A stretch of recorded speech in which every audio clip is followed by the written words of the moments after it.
All right, how's it going, everybody?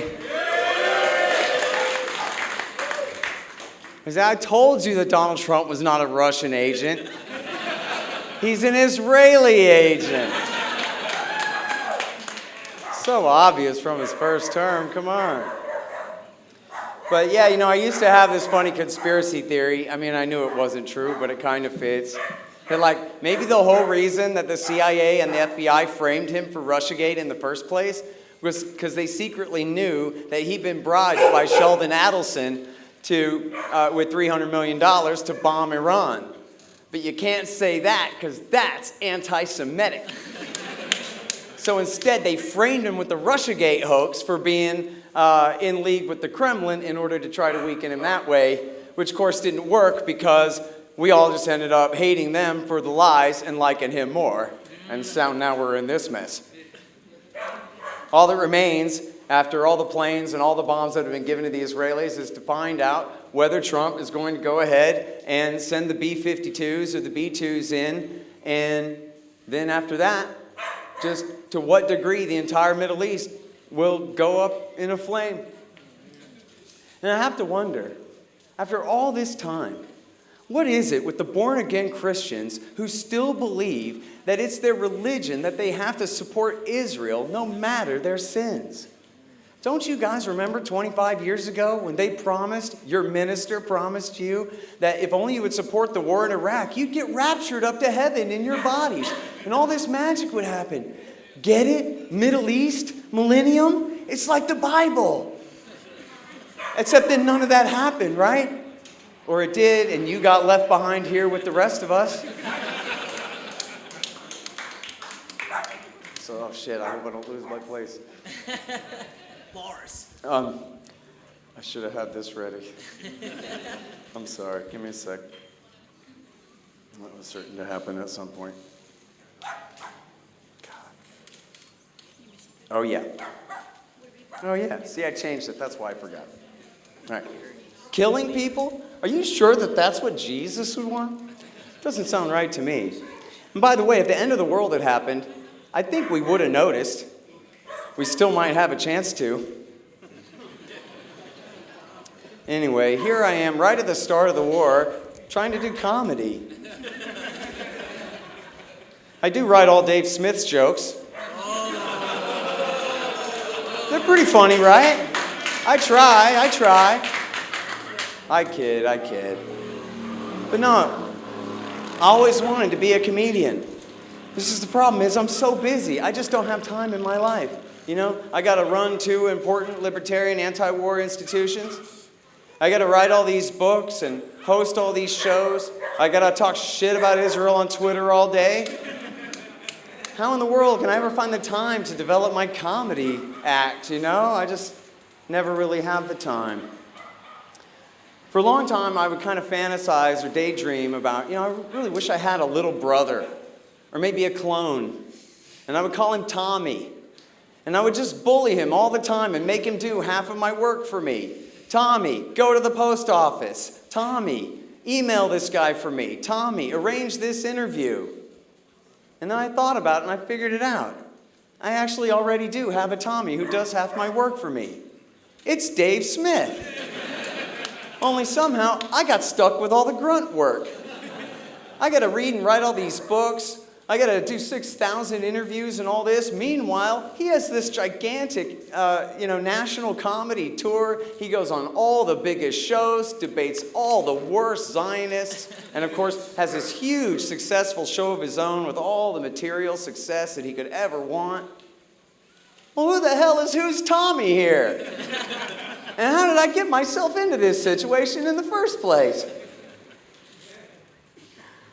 Oh, shit. I'm sorry. Oh, yeah, there it was. I knew that was next. I just thought maybe there was one more thing.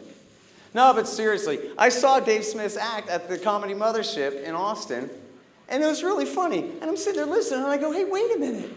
That comes from a conversation that me and him had on the phone. And I'm pretty sure I'm the one who said that. All right, well, so for example, and so I guess, Dave can do it. Maybe I can do it, right? It's worth a shot. Like, for example, here's something that I'm pretty sure comes from a conversation I had with Dave on the phone, which was, say whatever you will about Donald Trump. We sure are really missing out on President Slutbag right now. Can you imagine her sitting behind that desk pretending to be in charge and calling the shots? How absolutely hilarious that might be. Although I admit I might die of cringe before her first term was up. You are too dumb to condescend to me in that tone of voice. Lady, please, back off a little, God. The worst one was I was driving, I heard on the radio Kamala Harris hosting a campaign event with Liz Cheney, explaining the lessons of Pearl Harbor. All of a sudden, I'm Harvey Keitel in Bad Lieutenant. The original, not the remake, where he's got a big bet on the game, and he's stuck in traffic, and he's listening to the ball game on the radio, and Darryl Strawberry drops the fly ball, and he freaks out, and he pulls his .38 special out of his holster. Strawberry, you fucking N-word! And he shoots the radio, and he puts the red magnetic light on the roof and peels out and drives off. Ah! Well, that's me, except I didn't have the magnetic red light for the roof of my truck, and so I got pulled over. Cop's like, boy, where's the fire? I said, I'm sorry, officer, you got me. Forget the Fifth Amendment or any of that. Like, I did it.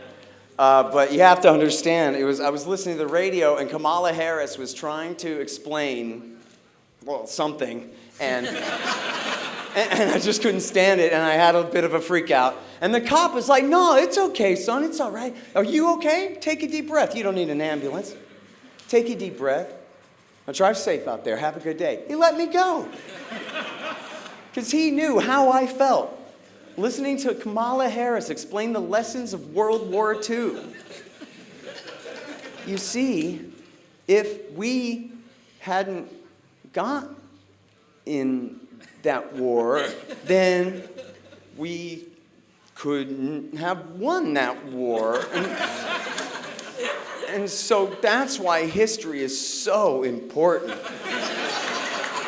Oh, I can't take it. I can't. That is a direct quote from that. But no, I'm pretty sure I know how Kamala Harris lost that campaign. I mean, it was a lot of things. But one of them was that by the end of the campaign, she had reduced her entire argument just down to abortion. There's nothing left. The entire argument of the Democrats had gone from we must keep abortion safe, legal, and rare to, all right, we're doing live stream abortion podcasts from Kamala Harris's campaign headquarters. We're doing abortion gender reveals. We're having abortion showers. What do you bring to an abortion shower? Six-pack? Come on down to Crazy Kamala's Abortion Rama. It's Cheesesteak Thursday. With any purchase, you get half off at the sub shop next door. Jeez, I don't know. If you're running to be the leader of the whole society, you should probably find something better to run on than our civilization should stop reproducing. You know? Give me a little something to believe in. You go, nah, you know what it is? We just need our own Joe Rogan. Oh, that must be what it was. You had one, but yeah. But anyway, you know what they say? They say, Scott, if you don't vote, you can't complain.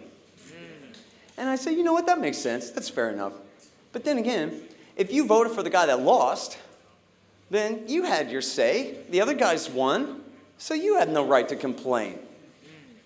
But then, if you voted for the guy that won, and he's the one that's fucking up everything, well then it's your fault. So you have to shut the fuck up too. There, fine. Now no one can ever tweet again. We were so much better off before that infernal website. All right. But no, you know, the real problem is I'm all stressed out, as you could tell, because I'm going bald. I absolutely hate it. It's just the worst thing in the world. And you know, whenever I see a guy who's not bald, especially if he's older than me, I like silently and secretly congratulate him. Fuckers. But I hate it. It stresses me out. But, lucky thing is, at least, that I get to keep this little stripe in front, at least for now. Unlike a lot of guys go bald in the middle first. That's worse, So I got, like, Richard Nixon pattern baldness. Grand Moff Tarkin. I try to kind of comb it over, but my old lady says I got Better Call Saul hair. Oh, fuck. That was not what I was going for at all, either. But you know what I need? Side toupees. I can't believe no one ever invented that before. Side toupees. I'm a brilliant genius. I'm going to patent that. Don't anybody tell Stefan Kinsella. But that's got to be the solution. I'm going to get some side toupees, and then it'll be just like the old days, and everything will be right again. Right? All right. Fuck it, fine. You know what I'm going to do? I'm just going to shave off the rest of my head and grow my beard out real long. That way, from far away, you don't know what the fuck you're looking at. And do a somersault, really blow your mind. All right. No, don't laugh. I only got 15 minutes. All right. So now I have this real personal problem going on, which I'll share with you guys. I've been tearing up lately. Like, not crying. I don't cry, and if I did, I wouldn't tell you that or use it as a premise for a joke. But I just mean, like, I kind of tear up a little bit, and I really don't know why. I don't think I really have feelings or anything like that. I'll be looking at X, and I'll see the Israelis slaughter some toddler, and I'm like, oh my God, it's terrible. Right, but then nothing, right? But then I'm watching a rerun of Malcolm in the Middle, and they're all having a nice breakfast, and nobody's fighting. And all of a sudden, I got this giant tear wells up in my eye. What the hell's happened to me? Turned 48, all of a sudden, I hit menopause or something? I got all these feelings? I don't know. And then I'm trying to figure out, like, what can I do about it? Like, maybe I start drinking bourbon or buy more guns, a bigger pickup truck, try to compensate somehow, But I don't know why it's happening. It's freaking me out, I'm sitting there thinking, my diet hasn't changed at all. Salt, sugar, red meat, Dr. Pepper, smoke weed all day. None of that's changed. So what could it be, And then finally it hit me. Oh, I know what it is. I got this weird little albuterol inhaler with the steroid thing I have asthma now. Get this, before COVID, remember in 2019, the big CDC scare was they blamed regular open market nicotine vape pens, but it was the black market hash oil vape pens cut with vitamin E for your sunburn, which apparently do damage to your alveoli, and that's how I got asthma after being like 40-something years old. So now I have to take this stupid little albuterol inhaler with the little steroid in it if I'm going to get high all day, which of course, so I gotta take the thing. And then I swear it was either that same day or the next day after I figured that out that Joe Rogan interviewed this comedian. And I can't remember why, but he was taking some kind of steroids. And he says to Joe Rogan, it's great, except I cry all the time for no reason, and I got puffy nipples. And I went, well, thank God nothing's happened to my nipples yet, But that cinches the case for the crying thing, the tear. That must be what it is. What a crazy side effect. And I have to tell you, when the doctor prescribed this to me, no one at the office said, now, Mr. Horton, you should know about the side effect of this drug. You don't ever go out in public, do you? You're never in a situation where men or women can see your face. You don't do cable TV news or give speeches or do podcasts with hundreds of thousands of viewers at 4K quality cameras pointed right at your eyeballs or anything like that, because of course, if that was the case, we'd have to figure out something else. This medicine's not for you because you're gonna have tears in your eyes all the time, which of course, you couldn't tolerate that, handicap, you don't want that, so. But no, nobody said that to me at all. So instead, I just find out the hard way. I'll do the Judge Napolitano show. He interviews me for 30 minutes about the war or so. And then at the end of the interview, he goes, great interview, Scott, thanks. I say, thank you, Judge. He says, one last thing, though, before I let you go. I just want to thank you for hooking me up, connecting my show with your great colleague from the Libertarian Institute, Kyle Anzalone. He is so great, and he is one of my favorite new regular guests on the show. And I say, yeah. So I go, thank you, Judge. We're real proud of him, too. Thank you for saying that. But you know the judge. He pours it on thick, man, hard. He comes. But listen, you got to understand, this guy is so smart and so wise, so articulate, so intelligent. And I get this giant tear welling up in my eye, like I'm Kyle's grandpa the day he graduated from doctor school or something. Thanks, Judge. I said we're proud of him. I appreciate it. Now just say cut. I'm sitting there praying like somehow I can suck this tear in my eye back into my skull like Gary Coleman on Different Strokes. Or like somehow some warm wind is going to blow through my home office and evaporate it away.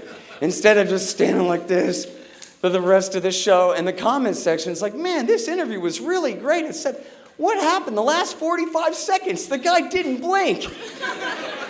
Like, yeah, because then a giant tear would fall out of my eye and you'd think I'm a homo. So instead, they all think I'm a psycho. But that's the way that goes. He's telling me 2 more jokes. So, but the thing is, there's this guy on Twitter says to me, he goes, come on, Scott, it's obvious that you're just trying to deal with your unresolved childhood trauma. And I go, man, fuck you. That's stupid. What are you talking about? Well, I stopped and thought about it for a minute. And I thought, man, he's right. I do have these kind of weird, dark memories of my father dropping me off at the skate park on Saturday morning. Have a good time, son. Love you, champ. See you around dinner. Beep, beep. He'd say and drive away.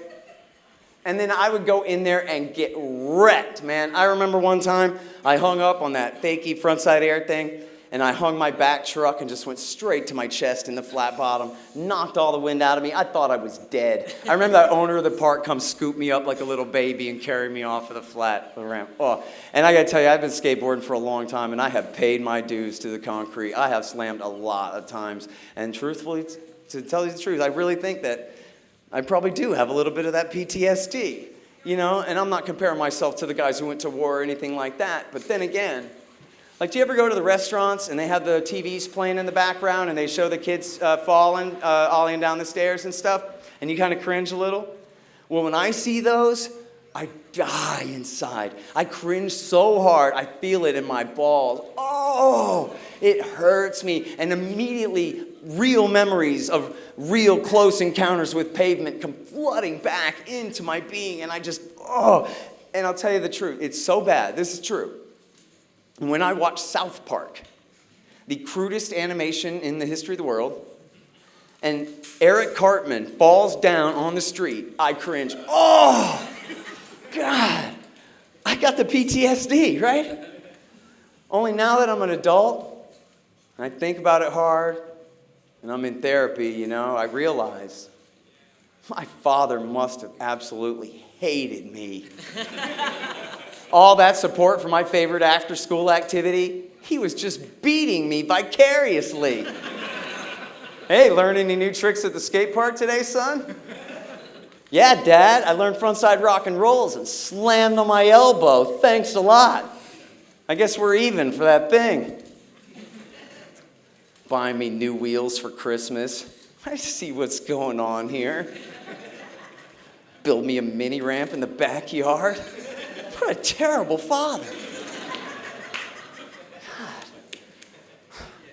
In closing, there is no God. Now, look, whatever. There could be something out there. I don't know. But I am, as of right now, boycotting all of the ancient Hebrew gods. And that's Jehovah and Yahweh and the Son and the Holy Ghost and all of that stuff. Because I'm boycotting Israel. These people reach into my pocket every day, take my money to kill kids with, and I got to listen to their religious mumbo-jumbo too? Forget it.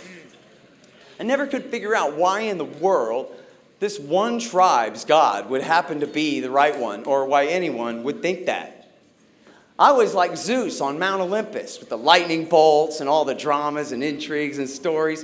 That's way more fun than a God that annihilates entire societies or that weird dying god cult that they have. You ever seen Clash of the Titans? The original, not the remake. Zeus, man, lightning bolts. Got mechanical owls and shit, you know? Or like, I don't know, maybe I could believe in Gilgamesh. What was he, like a giant or something? Could he fly? Maybe I could be a Gilgameshian. I don't know. No, I'm boycotting Israel, but I'm against sanctions, though. Boycott and divestment only. Sanctions are an act of aggression. We're opposed to that. Now, but I have the solution. Here's what we'll do, folks. We'll just move Israel to South Florida. They'll fit right in, and then they'll only have 2 senators, and we'll have a lot less wars. Thank you.